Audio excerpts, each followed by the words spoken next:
Welcome in to Three to Hardaway. My bad. Let me add this real quick. Welcome in to Three to Hardaway. There we go. AKA the three-man Jalen Weed, AKA the best big three since LeBron, D Wade, and Bosh. Back again live on YouTube. If you are in the live stream, please leave us a like and a comment here and there. We'll greatly appreciate it. Also, subscribe to our channel. We also gained, I want to say 7 subscribers since last week, y'all. So we have 39 subscribers now. So we're moving on up. So trying to get to 100 at some point this year. So if you can, please subscribe to the channel. If you're on a podcast platform, Apple Podcasts, Google Podcasts, anybody podcasts, leave us a like, leave us a review, and we'll greatly appreciate that as well. If you don't know who I am the walking bucket providing instant offense. It's your boy Savage. Up here, we got my guy, the coach on the sidelines, taking the school on and off the court. And when I say it's really shitty, it's really shitty. Shitty, what up?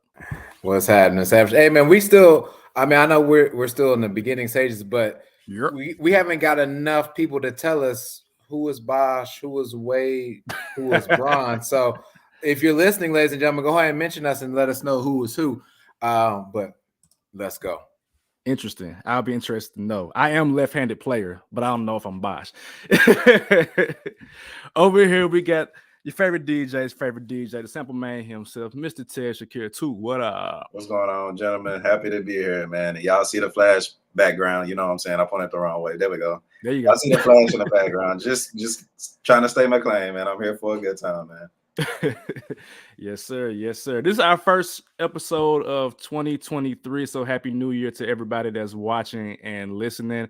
It's a big year for Three to Hardaway, big year for Let's Be Real media in general. So let's keep the momentum going on all of our shows and all of our social media platforms. Speaking of which, follow us on TikTok, IG, Twitter, wherever else is Three to Hardaway Pod, the number 3, the Hardaway Pod. Just follow and do your thug dizzle over there. So wanted to start off the episode. I was gonna wait till the end, but Took said let's go ahead and knock it out off the top. I have a random question. Well, I don't say it's a question. It's a start, bench, or cut. These 3 players I feel like are in the same tier of NBA player, and I just want to know what are you guys' thoughts on these 3 players. So start, bench, cut. Tyrese Halliburton, De'Aaron Fox, Shai Gilgeous-Alexander. Start, bench, cut. Yeah, Took. Yeah. That's a tough one, man. What y'all think? I'm gonna wait for Took because Took wanted this smoke immediately, so I'm gonna wait to see what he got to say. Damn, man, you said smoke. We came out with it. All right, if I had to pick, I've made a case for liking SGA above, De'Aaron Fox. You know what I'm saying? Especially where he is in his career. He's literally averaging 30 points for a Thunder's team who, I'm not saying is there, to make the play on anything, but they playing competitive basketball. And that's, what you missed in the first round pick who you expected to have. And who could say you can be in that play-in spot if they were playing it. But you also look at an SGA who I said that if I had to get a clutch award to any player this year, it would be SGA. So if I was the starter player, I would be starting SGA. Okay. Off the bench, unfortunately, well, I guess fortunately in this case, I got to go with Halliburton. He's having a hell of a season, and the Kings kind of are too. And if you ask me, it's kind of like the Pacers and the Kings, which one are in the best situation right now?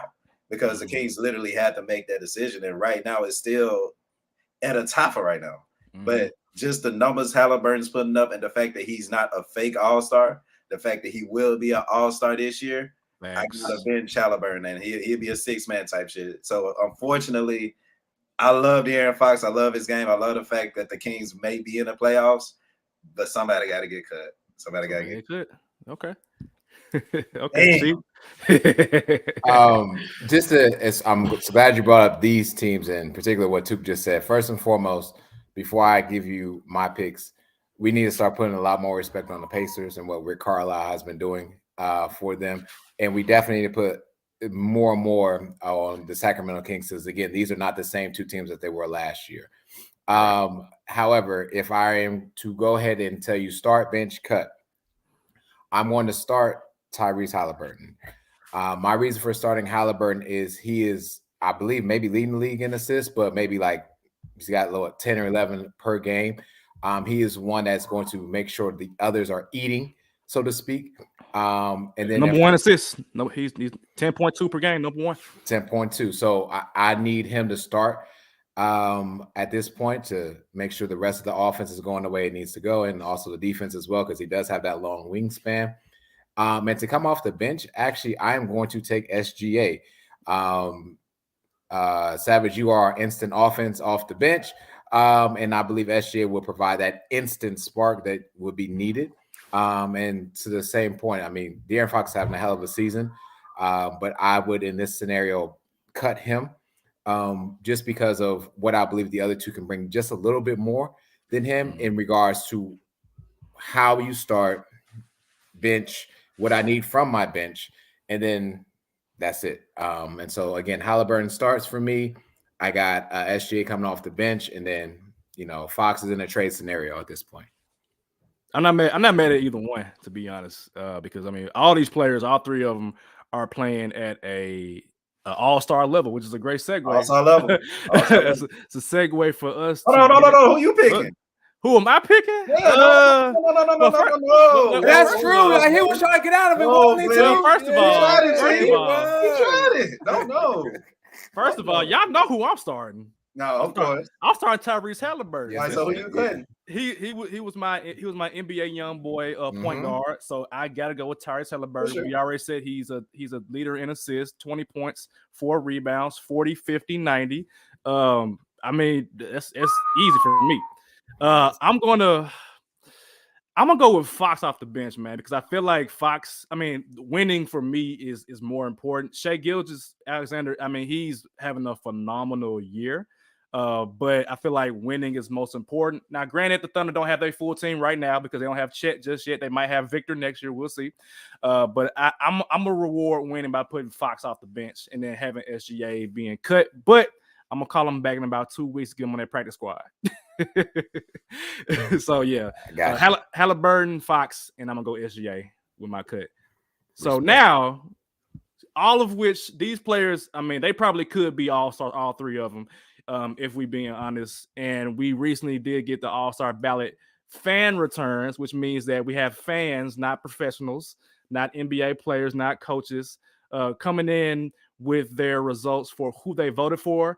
As such, we got a lot of Lakers. I saw Austin Reeves on this list, and I actually have the list right here, and I'll pull it up.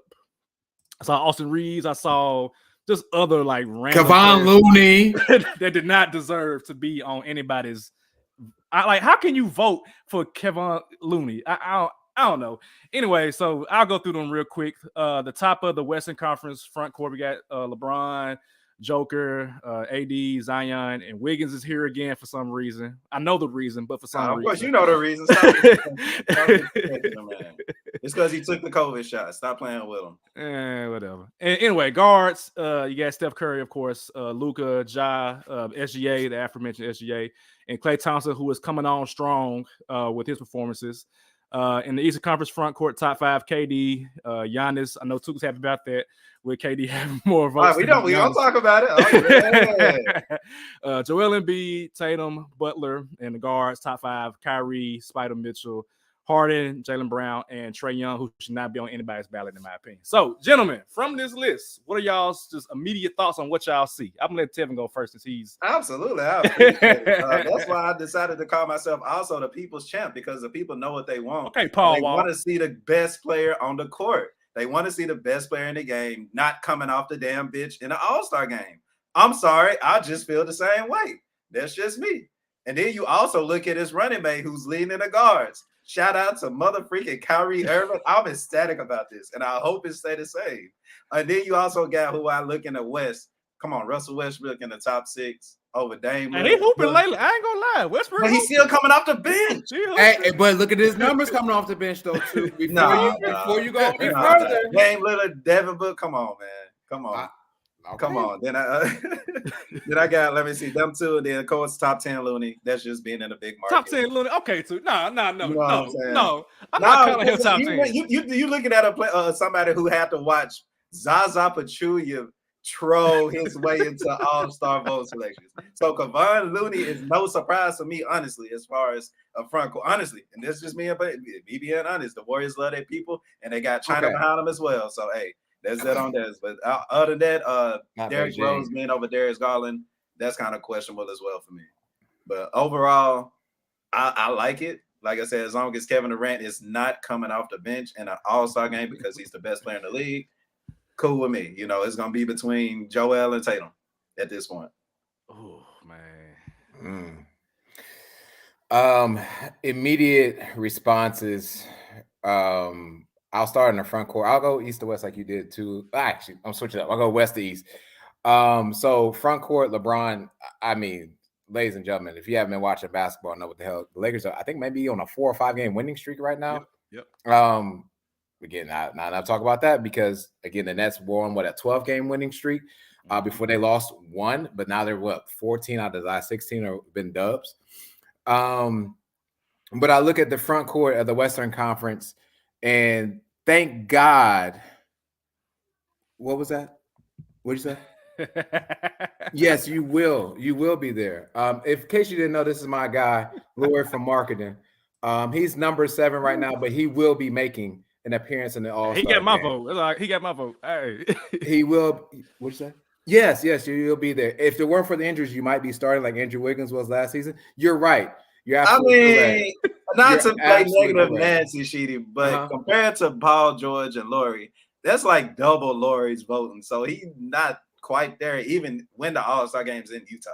You just got to throw that. Oh, he's there. It's in Utah. Yeah, he's there. He's there. No, the problem is people in Utah are not going to vote for him, and people that are not great fans are going to vote for him. Are they?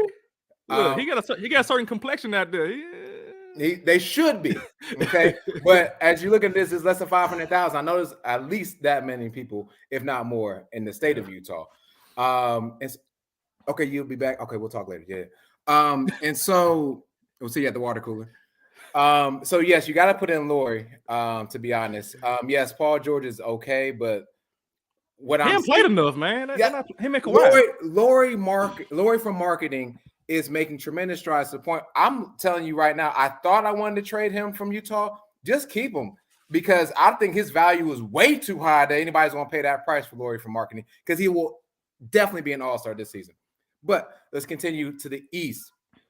Again, I don't necessarily believe that I said this already, that someone from Miami deserves to be in the all-star race. But of course, people are voting at least almost 500,000 people say Jimmy Butler needs to be there, whereas only 300,000 are saying Pascal, who's had a better season for me. Spicy P deserves to be there, and I know both will be there, but Spicy P definitely deserves more votes than Jimmy. In our guards, Kyrie, I don't know if the Jewish community voted for him as well, but they should. They got to. And then we got your back, Kyrie. We got your back. And then I agree. How do I say this? I agree with Savage about this part. Trae Young has been getting votes for some time. Trae Young, now here's my other part. Trae Young was getting votes whenever, like to your point about winning, they were like the 11th or 12th seed one year that Trae Young did get in. I think he started that year, to be honest. It was one of the years he started. And I mean, what basketball are y'all watching that one of the worst teams in the NBA has a starter, right? To be there, but that's not me. I don't call everybody. And so that would be my only knock, DeMar DeRozan or LaMelo Ball. I mean, people are just voting for people that they think are cool, I guess, but they're not really watching enough basketball for me. And so I think the East will get itself together. And shout out again to Kyle Kuzma as well, who is top 10 in Paolo, by the way. Trade piece. Paolo, yes, sir. You already know. Paolo needs to be there. But yes, Kyle Kuzma. I'll talk about that a little bit later where I think he needs to be traded as well. But overall, as long as my guy Laurie from marketing makes it, I'm good. But and my other flip side of this is I don't understand how people voted for Jimmy Butler to the masses that they did, but we didn't vote for Bam Adebayo. I was about to say, I don't see Bam anywhere on this top 10 list. That's crazy. He having a better year. Jimmy hasn't played that much either, too. He hasn't. Hurt. He hasn't. Yeah. So that's my gripe. Why do you think that is, though? Because Bam is having his better seasons, probably arguably his best season of his career. Probably name value. That's really all it is. It's like we know Jimmy Butler, but they should know Bam Adebayo and hit the vote for him. But at this point, especially over Nick Claxton and Jared Allen, like, come on, man. That's not I can say. I saw a post from NBA Central that said Claxton was a DPOY candidate, and I was like, wait, he's becoming one. I mean, he playing well. He playing well, but let's give him a couple more weeks. But yeah, so I'm surprised nobody's mentioned the fact that we know Wiggins got 1.1 million votes, but Poole down there at the bottom of the pool with only 138, and for him to have more money than Andrew everybody Wiggins, on the list. I'm like, that's fascinating. I'm wondering why that is.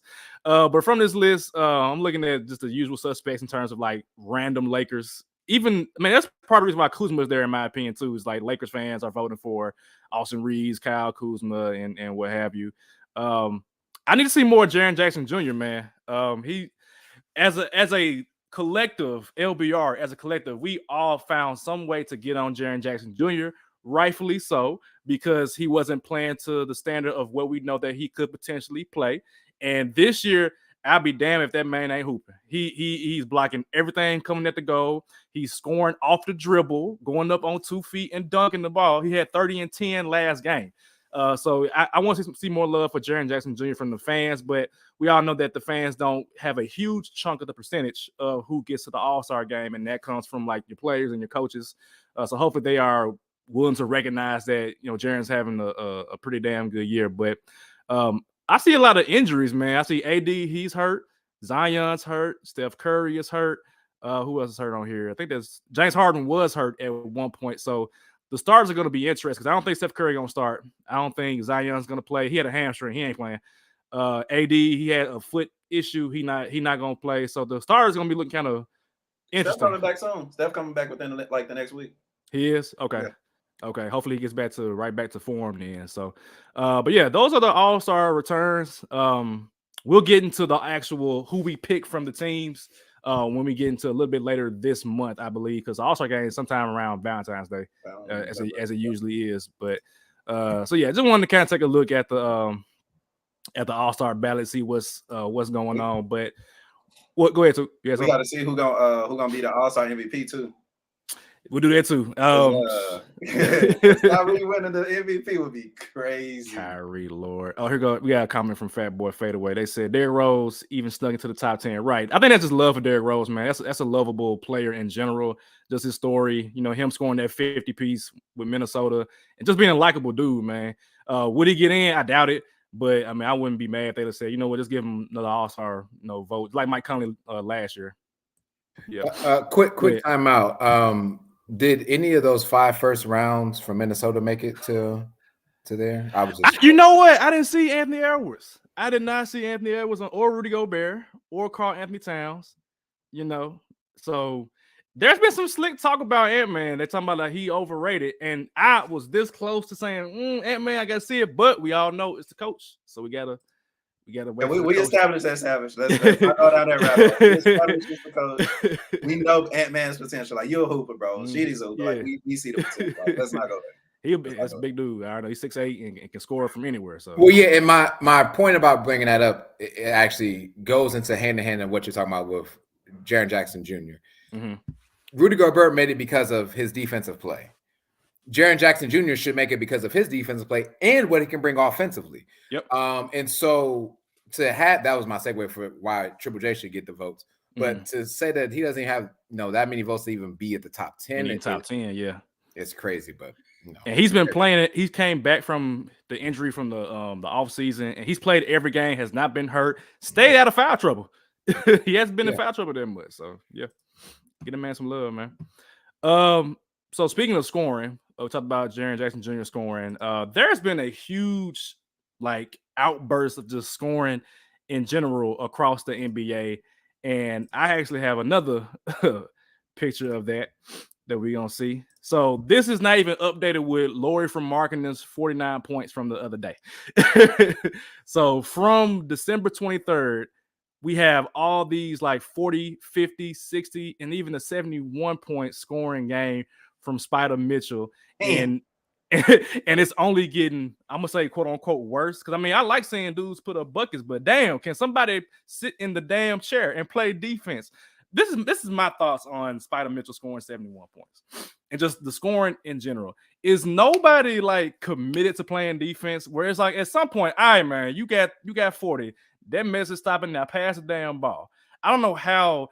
I mean, I know they couldn't stop him, and I know they trying. But y'all not trying hard enough for me personally. I ain't gonna lie, Savage. Let me stop you right there. Go ahead. For one, Garland wasn't playing that game, so Mitchell was already hot, especially coming from the last couple of games. Yeah. But I've literally seen this dude pull up on 2 people. Yeah, I saw it too. Yeah. Nah, I was with you on that day. Like, no, man, they tried. They tried. Man, it was one play. I think it was the free throw that was even more crazy than Luka's, where he shot the free throw, he missed it, he went through 2 people and then tipped it in. I was just like, all right, man. Why? I'm like, you got it, because he had like 15 the first half, and you score what's that? I don't know, math. You know, math. What's that? 56 points in the second half, man. Mm-hmm. Like, I'm sorry, man. We got a thing when I play forehead and chest. I need somebody forehead in that man's chest at all times. He cannot get 71 on my head. Like, now I know Jalen Rose talked about this a couple of years ago where he was like, yes, we tried. But he was giving us everything: post work, 3-pointer, driving to the basket, layup, posters, all that. Maybe I'm just foolish. I don't know. Maybe that's just me. Maybe I'm just foolish. But in general, you look at these names like R.J. Barrett had 44. Tyrese Halliburton had 43. C.J. McCollum had 42. Jordan Poole had 41.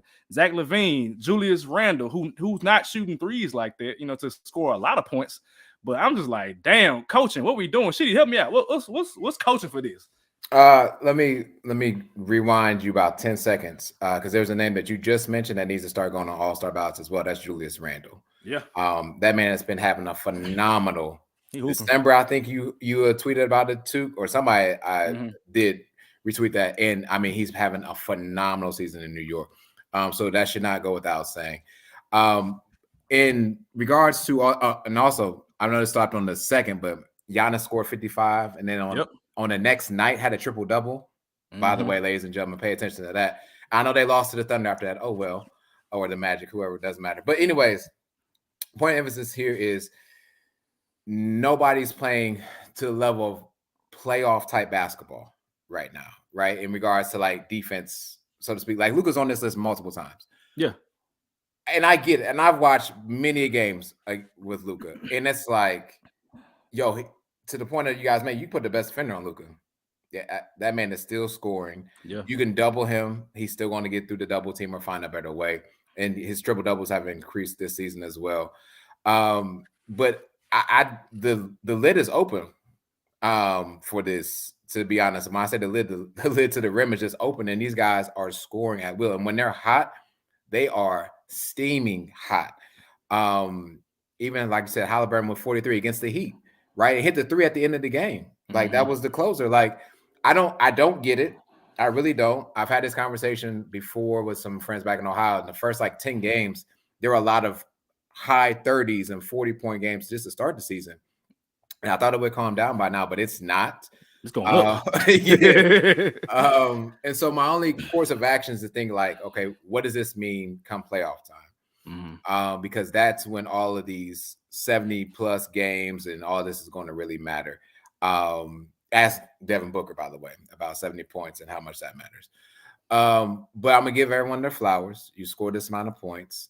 And the scoring for the NBA is atrocious nowadays. I mean, these 120, 130-point games are getting out of control. And it kind of dims the light of a 40-point performance as it would, back when they were tipping around 100, 110. Right. But am I taking away anybody's candles? No. You still scored 70 points. You still scored 50 points in the NBA against what is known as the world's best.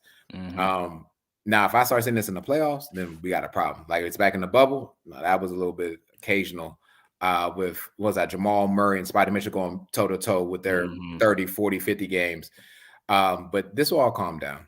It will definitely calm down. But I'll tell you, one person that's going to keep going at a high clip, and I'm ready for Kevin Durant to get inserted here as well. Absolutely. But you know what? You know what I like too? That his name is not here. That shows that the Nets are a better team. Yep, balance. Yep. You see what I'm saying? So like, my thing is like, okay, so I'll take who would I want to take? Luka, for instance. Luka can score 40, 50 points, and the next player on that list ain't scoring but about 15. 15, yep. And that's the problem, because eventually that will be stopped. No team is going to give up 4 straight or even 3 straight to Luka in that manner. And so I appreciate that Kevin Durant is not on the system, because that means he's looking for other people to or score. Kyrie. Is Kyrie on here? I don't see Kyrie on here. Kyrie's not on here either. He's not. They're not scoring above. They don't need to score above 40. So you got TJ Warren come off the bench, by the way. But KD did put up 44 the other day too. Okay. He did. Okay. One time out of, you see what I'm saying, out of like a month and a half. It's not needed. And they're still winning ball games, where these people are having to put up some of these points to win ball games. Giannis, literally Giannis. He can yes. And even Donovan Mitchell. This 71 had to go into overtime because of Donovan Mitchell. So did, and so I'm also talking about the people not on the list. So shout out to KD and Kyrie and the Nets for what they're doing. Yeah. Let me ask y'all this, because you talked about overall scoring. What do y'all think is the highest like scoring defense per game? Like, what team gets the most points per game, and what is the lowest? Just give me a number and give me like a team y'all think. So you saying for like the whole teams to less points, the least points, and the team to hold the most points? Yep. It's a slaw team too. So just think about a slaw team that's giving the most points up. Giving the most points, so I'm gonna go Rockets. Nope, the Rockets. Where are the Rockets? Let me see. I'm gonna say Pistons. Nope, Rockets give up 116. Pistons are second to last, giving up 119. Okay, so it's not. San Antonio. San Antonio's giving up 120.6. That is 30 points a quarter. Jesus, 30 points a quarter, bro. And the team with the lowest. So they're playing the best defense. Well, in theory, the best defense. In theory, yeah. The lowest scoring defense, yes. Would it be Memphis? Memphis is number 8, 111. But they are the top defense, like as far as like their PER. The Celtics. Nope. Boston been struggling lately, so they have. They've been struggling. Okay. They're 13th. What about Brooklyn? Brooklyn's number 6, 110. I was about to say the Knicks, but don't quote me on the that. Knicks. Give me East or West. Is it West? East.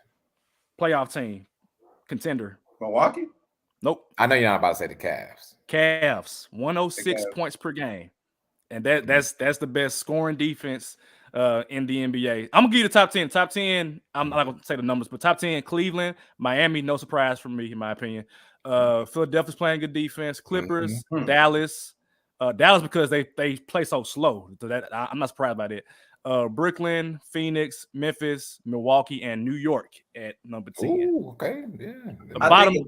Go ahead, Sue. I think a team in that top 3, the Sixers being there is kind of surprising. But if you look at the players and how they're kind of constructed with Melton and PJ, I think that they help with their culture as far as like building the defensive ability. And Mel's been playing a lot. He's starting recently in place of Halliburton. The bottom 10, Indiana, Houston, Atlanta, Utah, Oklahoma City, Sacramento, Golden State. Surprisingly, Golden State. Lakers, Charlotte, Detroit, and San Antonio. So teams you expect. Like I see young teams, Indiana, Houston, Sacramento, Oklahoma City, and I see teams that just trash, like the Lakers. I'm not saying the Warriors are trash, but defensively they've been trash. Utah's kind of in the middle. They're kind of just evening out right now. And of course, San Antonio at the very bottom. So what I'm expecting then is come time for the playoffs, those teams in the top 10 when the game slows down. That's why Dallas, if they just make the playoffs, they good. You know, they got Luka, they can lean on Luka. They run half court offense. They can slow the game down and slow the scoring down. We know Luka can score. They can't stop him from scoring. But if they can just play defense in a 7-game series, that's how you get up in the Western Conference Final like they did last year. So and I think Golden State's problem for why their scoring defense is so, I would say, low, high. I don't know how to really say that. But they give up so many points because they shoot so quickly. They shoot so much, long rebounds, fast breaks. Yeah, makes sense. Yeah. So yeah, I can't wait to see like after the All-Star break when teams are like jockeying for position, like who gonna actually clamp down and say, you know what, enough of this mess. Right.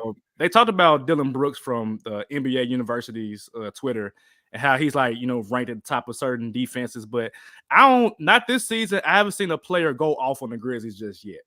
And I think that speaks to the team defense, which they are number one based on the PER ranking. As a unit, they play good perimeter defense. They play good interior defense. Cleveland is the same way. Early in the season, we talked about how, for me, I had skepticism about Garland and Mitchell playing defense, but you got Evan Mobley playing behind them. Jared Allen when he comes back, and that bodes well for Cleveland in terms of them having good scoring defense and just good defense in general. So we're going to see how it works out, how it shapes out. But I think that's a good segue to talk about the actual contenders because – right now, I asked y'all earlier in the week, what do y'all think is important in terms of like being able to contend for a title? So, what would y'all say? Just name out like random things y'all think would be like a big deal for a contender that y'all would pick. Somebody that can get a bucket. Straight up. It's like straight up, whether it's a 3-point or 2, whatever. Somebody need a bucket. Defensive scoring and role players. Okay. Because role players are going to have to win you at least one game. Okay. What else? I would say I honestly don't think that 3-point shooting matters.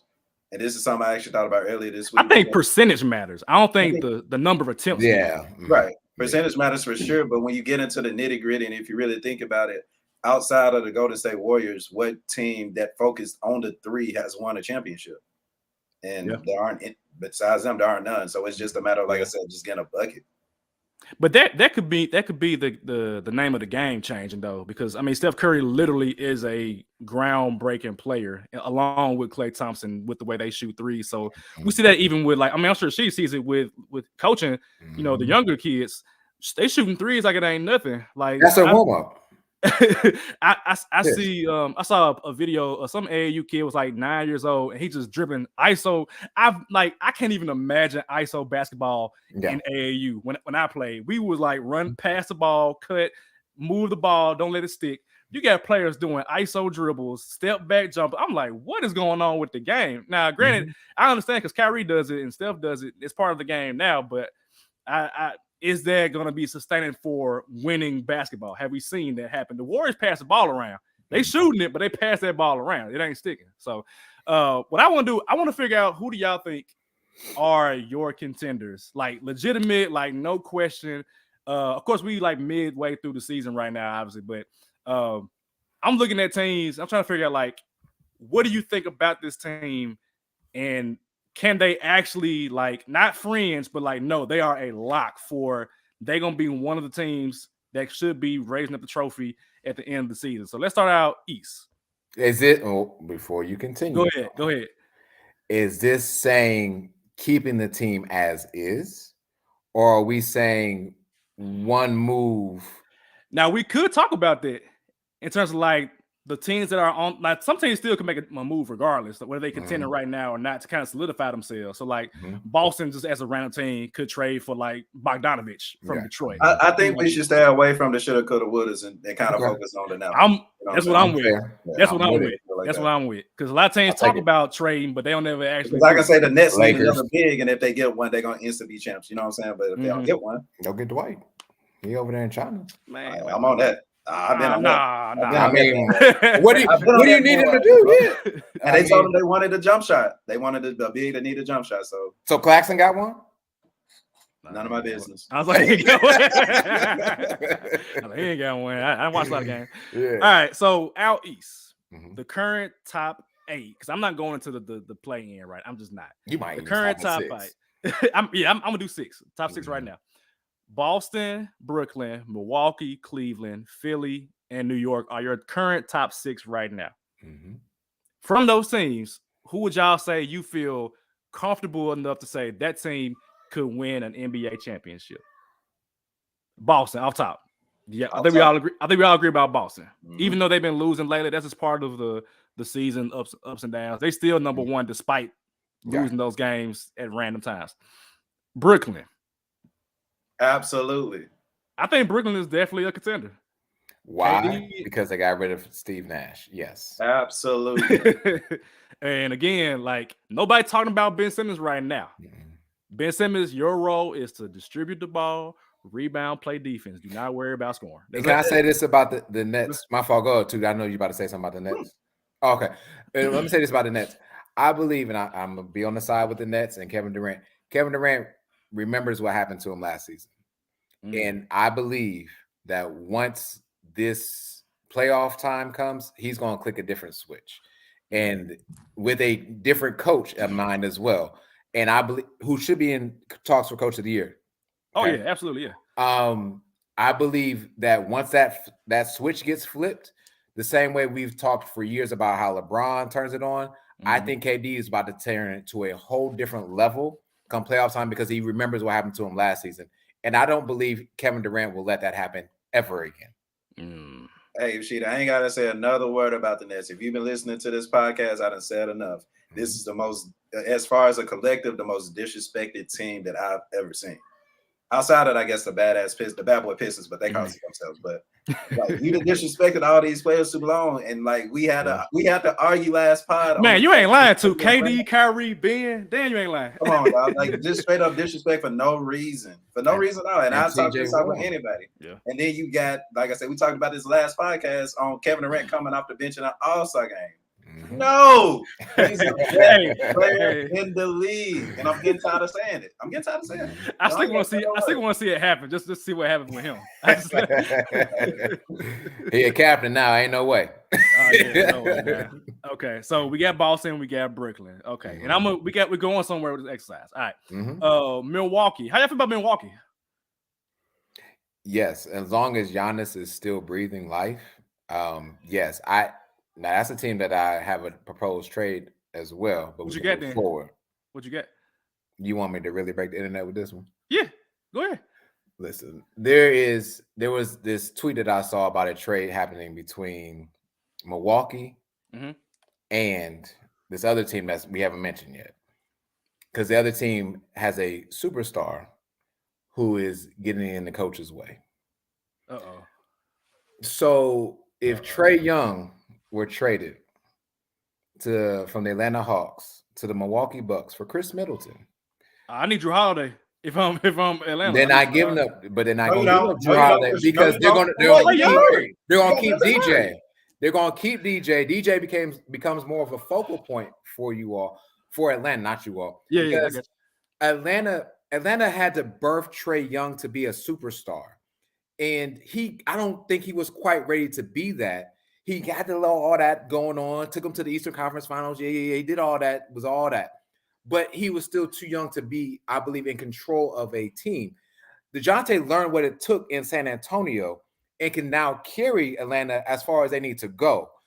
And if you give DeJounte Chris Middleton, we stop these rumors about John Collins. John Collins just stays because he's been on a trading block since all of us were in diapers. So, so you might as well just keep him and get rid of Trae Young and see what happens. I mean, at this point, the Hawks are not going to – we're not even going to mention them as contenders. They are the most pretenders as well. And what this can do, excuse me, for Milwaukee is open up their floor even more for Giannis. And you would not have to get rid of J. Rue because J. Rue is commanding $40 million a season right now. And I don't think Trae Young's contract is even close to that right now. But Chris Middleton's contract, I believe, is something very similar to such that they can mesh, make the trade happen, and see what happens. You still got Giannis. You still got Drew. And then, like I said, the Hawks still keep DJ and John Collins because, again, who knows what the hell's going on there. But Trae getting 37 M's this year. He get 40 next year, 43, 45, 48. God, so as a player with Giannis, absolutely yes. I'm the only thing that I'm kind of skeptical about Trae Young in general, to be honest, is the clash of egos with Giannis and Trae. Trae Young is a very, I'm not saying he's like a bad person, but I think he's basketball egotistical in terms of like, I need the ball in my hands at all times. Just like earlier in the season, I was like, I'm hoping that he has more catch and shoot opportunities.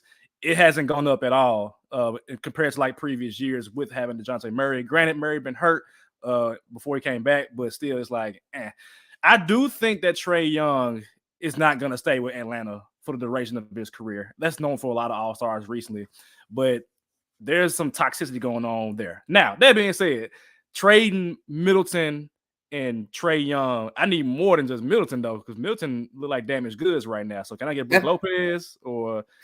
I can't give Brook Lopez away because I feel like he's in talk for Defensive Player of the Year too. So if I'm Atlanta, who I'm getting in? So I don't know. Figure it out. That ain't on me. I'm giving you 2 stars. Y'all trade Milwaukee, make it work financially so that the Hawks are happy. But you don't give away Brook Lopez. You don't give away. I mean, I guess first round picks. I guess first round picks lie. I need a lot of picks. Why not lie? Well, actually, I don't know because Rudy Gobert done wrote the damn trade situation. Man, I don't know. I don't know if I'd do that if I'm Milwaukee though. Basketball wise, I don't know. So how do you? But and then the other question becomes: how do you necessarily compete with a budding Brooklyn Nets team? Yeah. How do you find the scoring to stay with the Celtics, so to speak? Because Giannis is a Greek freak. But if Chris Middleton is not giving you exactly what you say, damaged goods, not giving you the points that you're going to need in the playoffs. That's what makes it hard for me to say that contenders this year. That's exactly. Like literally, Chris Middleton not even looking like mid. If he can come back to form, like I said, I know shoulda, coulda, woulda, but if he can come back to form, I don't think he can. And I don't think he can either. I think his best days are in the past. Yep. So, and I think that stops them for this year only because if you look at the Celtics and the Nets, they got literally everything that can stop Giannis or even try to just be in his way. So you put it on everybody else's score. In the playoffs, I don't know if that's going to happen against KD this year or Jason Tatum this year. Yep. The fact that Giannis had to score 55, however many points it was, that's indicative of what was like absolutely needed in the finals they won that year, where he had to go get 50, 20, and 10 in order for them to not lose in the finals. So I don't think Milwaukee's contender this year. Not saying they couldn't be next year, but this year is too much inconsistency with their lineups. I think Milton needs a year to come back, kind of like the Warriors with Clay. Like Clay needed time to kind of get together. Not the same Milton. I mean, I think Milton is done in general, but he might be able to come back next year a better player. So I'm going to say that Milwaukee is not a contender. I know, Shitty, you said it, and you said they're not a contender this year.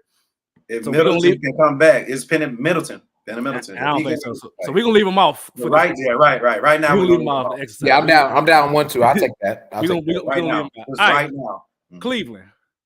Is Cleveland a contender? Yes. Because you got literally, we just talked about how they were the best defensive team in the league, and then you got a scorer who I said got a bucket. That's all you need, and then you got 2 with Garland. Like I said, Garland didn't even play that game. You know, I think they definitely need a move to try to bring in like a better small forward for sure. But just as right now, they got the paint locked. You know what I'm saying? Everybody on the Garland and Mitchell is playing a lot better defense, and then my boy just put up 70 points in the game. So I mean, yeah, that's crazy. Of course. She said no. No, I'm gonna stand on the same rock that I've always stood on and say that I don't believe as a 1A that Spider Mitchell can lead a team to be in the finals and to win the finals. I stand on that rock. We say leave the team as is. And so, and you look at their lineup, they actually only have 3 guards. And so if one of them were to get hurt or something were to occur, you know what I'm saying, during a playoff run or so to speak, how much does those 2 guards that are left have to carry that team? And Garland has had injury history even from college too, so that's something to consider. Yeah, so that's where I'm at with that. But also, like I said, go get Dwight Howard. Hell, go get Eric Bledsoe, who's playing over somewhere. Melo. Just get someone else to back up. And then also you talked about they need a small forward. Kyle Kuzma is where I was going at for the Cavs. To come there and help solidify them as more of a scoring presence. So that's why I'm saying no to the Cavs right now, as constructed. But regardless of the fact, they will be a tough out no matter where they're at. So before we did earlier in the week, I looked to see who were my teams that I was picking, and my original 3 was Boston, Brooklyn, and Milwaukee. But the Milton thing, I just can't get past. So Cleveland was on my outside. And I say that because I don't think it's time just yet. I think they're too young right now as a collective, not including like Spider Mitchell, obviously. But I think they're too young right now to get there. And it's kind of similar to the Grizzlies, where it wasn't time just yet last year. You got to take your punch on the chin in a playoff series, come back next year even more motivated. So I actually had them on the outside looking in. We got a comment from Tyler. He says they're built for the regular season. I don't think 2 6'1" guards can hold up defensively. I agree, Tyler. Now, defensively on the back end, absolutely. Like with Mobley and Jared Allen and whoever else is with them, Okoro or Karis LeVert, like I'm fine with that. But just I mean, but at the same time, and not to cut you off, Savage, but if you look at the numbers, most teams that are ranked high defensively in the regular season, they maintain their defensiveness. So I kind of got to disagree with you on that. That's fair. I'm on the fence with them. So I can lean either way, but because I'm on the fence, I'm gonna say no. But would I be surprised if they came out on fire in the playoffs? Absolutely. I'll be legitimately surprised. And I would actually welcome that surprise because I would like to see Cleveland versus Memphis in the finals. Absolutely. Give me that all day long. But I don't think just yet.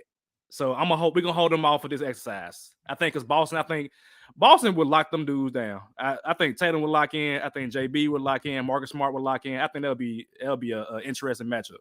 So let's keep going to Philadelphia. No, for me. I ain't gotta get into why. I say no.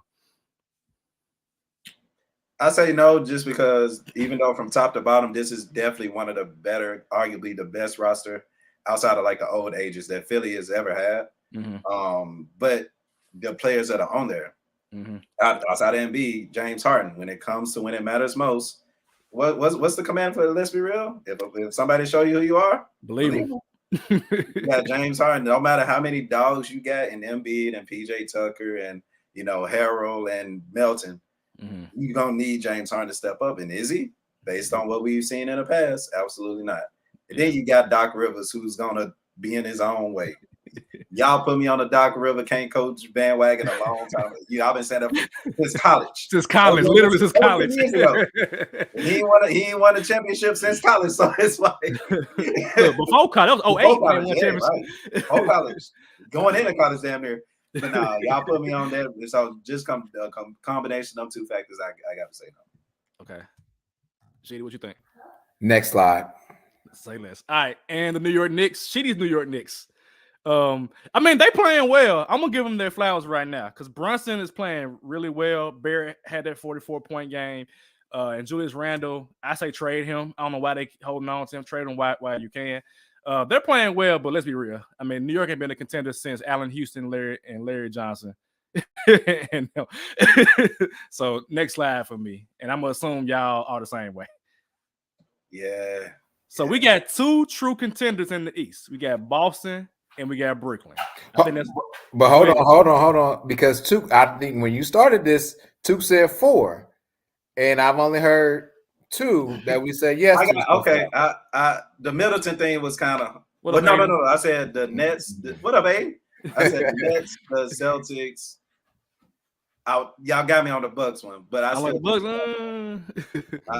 think the Cavs are there. So I guess 3. But like I said, if Middleton can come back to form, like I think, like hopefully, maybe that's 4. But okay, 3. For as a collective, as a podcast, we got as a collective. Yeah. Okay, let's go out west. All right, off the top, Denver Nuggets. Took, what do you think, my friend? I guess I gotta get my own words on that one, huh? Seriously, do you think they're a contender or not? Like, absolutely. I think because like I said that they were gonna have a rough time this season, and they proved me wrong on that one. And they get buckets. You know your offense. You know who you have. You got Jamal Murray, who's gonna turn up when the playoffs come. It's been proven, and he's been playing good basketball right now. But then the Joker is playing at an elevated level. I don't think anybody in the NBA has ever played it as far as like. Being that center and getting triple doubles, getting everybody involved. And they got a bench. Bones Allen coming off the bench. Very underrated player, but that's 12 to 15 points a game, and you're going to need those in the playoffs. So just still as constructed, even though I still think their interior defense is, whack, they know what they're doing. And Jamal Murray, you know, you put him with the team last year, ain't no telling what they could have done. So I gotta say contender. I gotta raise my hand real quick because I disrespected Aaron Gordon at the beginning of the year. He's having a hell of a season. That dude is balling this year. First of all, that dunk that he had, I forget who he dunked on, but Lord have mercy. Watching that live, boy, I almost fell off. Christmas Day, hey, great game. He baptized that man in the name of the Father, the Son, Holy Ghost. So I'm gonna give them credit. I think Denver is a contender because I knew they were gonna be a contender. With Murray coming back, and they still haven't had Michael Porter Jr. You can honestly trade him now because you've already signed him, but Aaron Gordon seems to fit well with what they have. And I mean, Joker is an MVP candidate, so I'm gonna say a contender. Yeah, a contender. Again, the would, shoulda, could have, like Tu said, last year, this year, what have you. With what Jamal Murray could have presented. Jamal Murray, to me, I feel like he turns it up more for the playoffs than anything else. I think he's still trying to find himself, so to speak. He's been out of the league for 2 years. I know it's kind of weird to say, even at this stage in January, but seeing where he fits, because like you said, Aaron Gordon's ascension this year was different for when Jamal Murray was with the team. And so this is my fault. This is a team that is truly a contender, even if they slide 2 to 3 spots. The Joker alone, with the lineup that is surrounding him now, contenders. I think the Denver's only like true kryptonite. I mean, any team can beat any team, I think, but their true kryptonite is Golden State. Like all day long is Golden State. If they can avoid Golden State, then they'll be good. But if they run to Golden State in that 8-1 matchup, I'll be very intrigued. I'll be very, very intrigued. But I think Draymond just knows how to guard Joker. That's just kind of how it is and how it's been for the past couple of years. But I think anybody else, it'd be a decent matchup. All right, number 2. The Grizzlies, contender or not? I mean, hey, if Ja would have stayed healthy last year, they probably would have won the ship. So I mean, at this point, we just got to ride with what we got. Like you just brought up Dylan defensive numbers, so I guess we're gonna try to focus on defense. As far as winning us the games, and I hope Bane can come back and do what he can. But I don't want to see Ja Morant as our closer going into the playoffs. That's just me. I'm sorry. My hope is that Jaren becomes the closer. My hope is that you can get a bucket from Jaren Jackson Jr. I hope. We'll see. We'll see. I mean, hopefully Bane can be our closer. But we've seen times and time again where in close games, Morant goes and try to get the foul call at the end of games. And, he's a quote-unquote superstar now, so maybe now going into the playoffs, he get those calls, especially in that last stretch of the minute or two. But you got to make those free throws, though. Got to make them free throws. Got to make the free throws. The last 2 minutes of the game is going to determine whether or not we can actually be contenders in the NBA finals or in the NBA playoffs or not. The last 2 minutes of any game, literally. And I know we can say that about any team for sure, but really with this team, because we can beat her. Grizzlies can be in the NBA finals. We just got to beat her. Yeah. I don't think Bane's done ascending where he needs to go this season. I think there's still some time for him to get it together.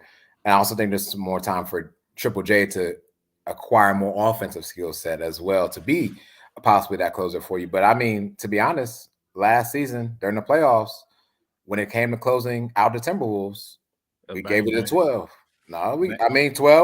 12. Well, Bane had those road games where he was vital for us, but he was closing Ja was closing. And Ja was for sure. I get him. Ja was there. So, I mean, I get it. There's going to be more attraction to him going to the rim, stuff like that. And yes, we do want Desmond to be available to kick it out or even Triple J rolling pick and roll offense.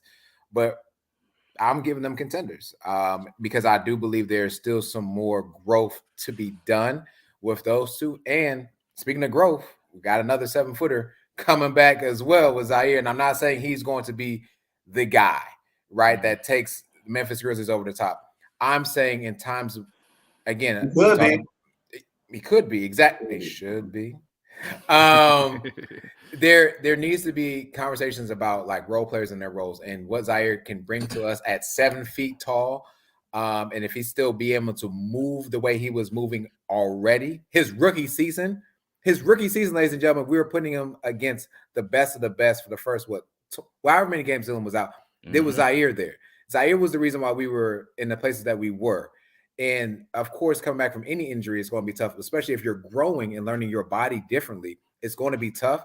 So I think because there's some growth within the season to do, give me contenders for the Memphis Grizzlies and the entire Memphis Nation. I'm with it. I got them contending as well. I think they're just too good defensively. And if the Grizzlies can just continue to progress with free throws and Jaren can score and Bang can get back to how he was, I think this team can contend, definitely. Pelicans, off the top, I'm going to say no. Zion got a hamstring. It's another injury for them. The best player. If he's playing, I still will be on the fence about the Pelicans because I just don't think they haven't taken their Knicks in the playoff just yet. So I'm going to say no to the Pelicans. Tuka's thinking it over. Oh, my bad, y'all. I was talking to somebody. Are you good? You need me to go? Honestly, healthy. If they're healthy, I think they could be. I think what we saw last season with their one, who they beat the Suns, right? Yeah. They went 5 against them. And the play was it the play-in? I No, it was a playoffs series, okay. yes. And they played them tough. I think every game damn near was around like close to 100, so to speak. They blocked down. Go ahead. I'm sorry. They were locking out on defense, and now you got. I think it depends on health. If they can stay healthy, and they got the coach and they got the culture. CJ McCollum is the leader of the team, even though he's second, third, and score whatever. He's the leader clearly, and they're feeding off their energy, especially if Zion can play. And like I said, the culture, they good defensively. They could Zion got a hammy, man. He got a hammy. Hammy. That's what I say. Health-wise, health permitting. If they ain't healthy, if they starters not starting in round one, nah. If they ain't have they starting 5 of with CJ, who's I can't think of the point guard, the defensive point guard. What's not Alvarado? He don't start. It's They start CJ. What's the guy? I think they start CJ actually. CJ Murphy. Murphy, Zion, CJ, JV, yep. And Herb. And Herb. Herb Jones. Yeah. If those are the starting 5s in game 1, watch out. Okay. But if not, nah. Sheedy. The biggest word I heard from you say is if. True.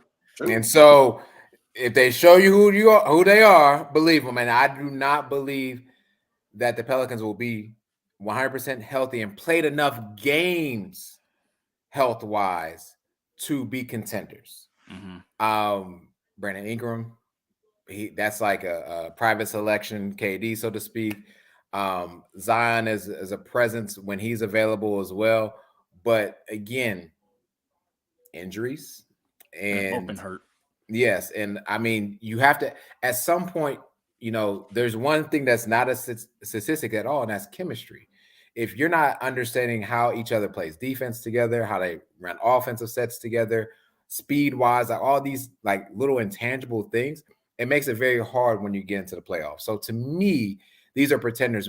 And like I said with the Cavs, they're going to be a tough out regardless of who the Pelicans play, but I don't see them making it past the first round. The Pelicans are one of those teams that needs to make a trade. They have draft capital. In addition to like them having the Lakers pick, they got their own pick. So if I'm them, I'm calling them Detroit. Hey, Bogdanovich, what's good? Give me that additional scorer along with what we already have to make it happen. Because you can literally trade for Bogdanovich and then get Victor Wembanyama next year, depending on how you do it. Or Scoot Henderson, whoever they can get would be a good fit. So that's a no. Dallas. I think Dallas is a contender. Just because they got Luka. and he's built for the playoffs. Like, regardless of what's around him, I think he can literally carry a team to wins in a 7-game series. It's ugly. It's ugly as hell because he don't have any help. But Luka is literally in the argument for the best player in the NBA. And when you get the best player in the NBA, you are always a contender, in my opinion. So give me Luka Doncic and the Mavericks as a contender. I can't disagree. I can't. Dude, when you got Luka Magic, you just got it. And hopefully the team's more rounded by then. Start Christian Wood. Period. And that's contending. The next two, I'm going to say no, but I just want to hear what y'all think. Kings, it's a nice story this year. No. Clippers, I don't know what the heck going on with the Clippers right now. Kawhi's inconsistent play. Paul George. I think Paul George wants to play, but I think he just got too many injuries that tends to pop up at random times. So I'm gonna say no for the Clippers. Y'all thoughts real quick if I go to absolutely, because you know how I feel about the Clippers. I told you once the All-Star game hit, that's when they're gonna start clicking. Okay. I can't hold back on my words, so I'm gonna hold on until I see it. I think once they get going, like I said, afterwards, round one, they're gonna be ready. And if they are, and I know I'm saying the if, but no, I got you. I feel you on that because it can literally happen if they just like, you know what, all right, let's go, y'all. Let's go ahead and get this position where we want to be in. Let's go ahead. Let's go. Let's stop playing. Let's stop playing. Let's get it, guys. Yeah, and notice we're saying this, and what are they, the 5th seed in the West right now? Or they are 6th right now. Yeah, 6th seed, right? And we haven't talked about how Kawhi can again turn it on, or Paul George. And Kawhi had that one game where it was like, all right, that's Kawhi. That's Kawhi right there. Exactly. So I think to Tuke's point, like once All-Star break is over, and I'm taking, let's say mid-March, if they will be in a top 4 seed by mid-March for sure in the West. And the question is going to be back to what I just talked about with chemistry. How collective can they play together? Because this is a team that has already done some runs without Kawhi, right? And now you're going to insert the piece of Kawhi in there. Yeah. And I'm taking Kawhi at 80% right now with what the Clippers have had around and circled around him to be contenders. So yes, I'm actually, you were going to hit the next slide, but I'm going to go back to that previous slide and say yes for the Clippers, but the Kings can keep Run it back. Okay. Run it back, Turbo. Come on. That's fair. That's fair. All right, so here's my last. I'm gonna say the last two because I'm not even talking about the Trailblazers because I don't think they're contender. Phoenix, real quick. Is Phoenix a contender or not? I'm saying no. Just because it's too much toxicity going on with Phoenix right now. I can't. Yeah, but they. No, I'm gonna say no. I was like, what? I would say no. Even when they had their better roster, like even a better roster than this one, they got to the finals that first year, and then afterwards we just seen a decline, and I think that's what we're gonna continue to see. First of all, they got to that finals because they got some lucky teams that they played against to get there with injuries. So injuries can happen, and once that Devin Booker led team, because he's their 1A, so to speak. I don't know if people remember after game 2, the Suns and the Bucks, they were up. The Suns were up 2-0. Yep. Milwaukee was laughing after that. And after that, it was a 4-game ass whooping to the Suns. And the Suns have never recovered since then. Never recovered. The year after that, they get their ass kicked by Luka and them by like 60 points. For game 7. At Phoenix. At home. Right. They've never recovered. So no, these are not contenders for me. These are pretenders. Next slide. All right. And last but not least, we got to talk about these Golden State Warriors. I struggle because I know this story and I've seen it before. All it takes is just getting in the door with the Golden State Warriors. But this year, I cannot ignore that road record. I just cannot. I don't know what's going on the road. Maybe Tyler or Darren, if y'all sit in the comments, maybe y'all can explain to me what the heck is going on at the road. But the thing about it is, for the Golden State Warriors, you just got to win one game on the road because at home, they just turn to a different monster at home. Draymond said on the podcast they got the best record in it at home and the worst record away. Because I'm unsure, I'm saying no. But I know if they get in the playoffs, whoever gets them gonna be like, damn, man, we gotta deal with these dudes. Man.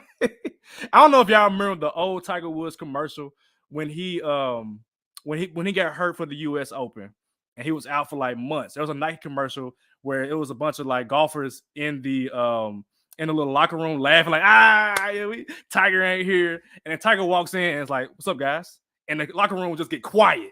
It was quiet. They're like, hey, Tiger. And they just like taking big gulps and everything. Like, that's what it's like if Golden State gets to the playoffs and you, Denver, who I think Golden State could beat Denver in the playoff series just because of how they are defensively against the Joker. But I don't think that they'll be a contender this year. Let me put it to you like this. They play no defense on the road. If you're you just say if they win against the Nuggets, the Warriors will win. Cool. Grizzlies, questionable. And then the third team. Who's the third team in the West? I'll say the Mavericks. Golden State Warriors can beat the Mavericks, right? I don't know. I believe so. Because you got to think like most of the season they've gone without Andrew Wiggins, who I'm pretty sure will be on Luka. You know what I'm saying? So let's say who's number 4 in the West? Number 4 the is Mavericks, Dallas, actually. Yeah. So Number 3 was the Pelicans.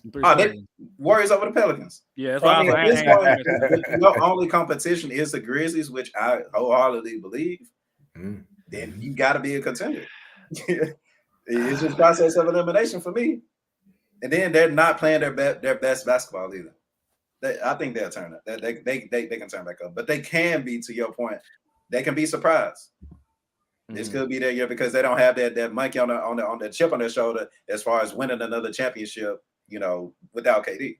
I'll be curious to see them in a matchup, in a play-in matchup against Portland. Because I think when it's Dame time, when it's time to do a one-game series. One game, right. Dame one of them players where it's like, all right, man. It's crazy to think about, too. I'm also curious for them to do a one-game series against the Suns.